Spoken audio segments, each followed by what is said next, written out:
Hei, hei! Bine ai revenit aici pe canalul meu de YouTube. Sunt Cristina Popescu, mindset și holistic coach. Dacă ești femeie și mă asculti, să știi că mesajul ăsta este pentru tine.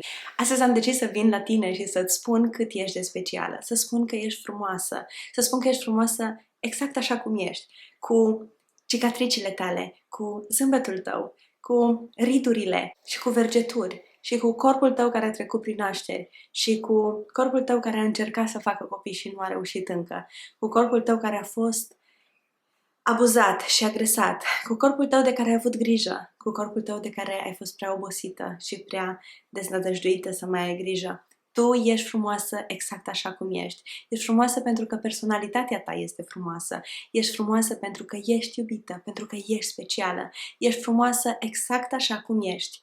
Așa că nu mai încerca să fii mai frumoasă de atât, pentru că ești perfectă, exact așa cum ești.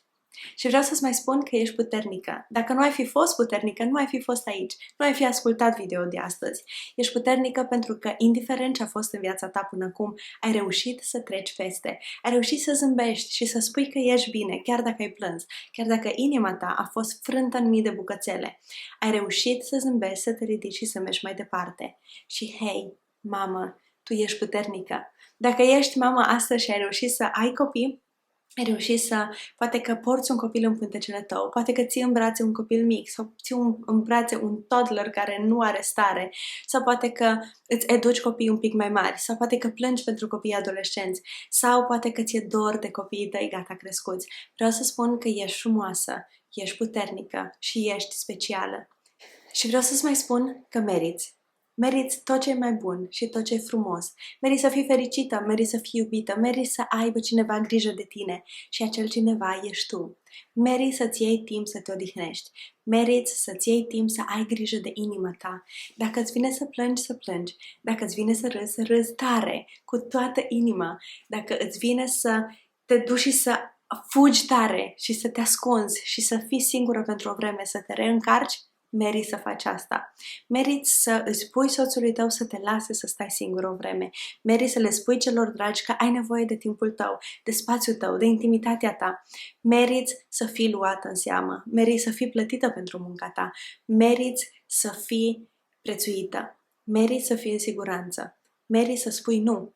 Și meriți să spui da la lucrurile pe care le vrei. Meriți să te iubești pe tine însuți. Și meriți să iubești pe cine vrei tu.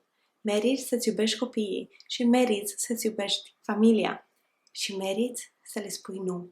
Vreau să-ți mai spun că indiferent de ce simți astăzi, bucurie sau tristețe, singurătate sau apropiere, conectare sau deconectare, indiferent dacă râzi sau plângi, dacă te bucuri sau ești tristă, indiferent dacă ai pe cine să ții în brațe sau nu ai pe cine să ții în brațe, vreau să spun că azi e ziua ta, indiferent de cum te simți. Ziua de astăzi este a ta.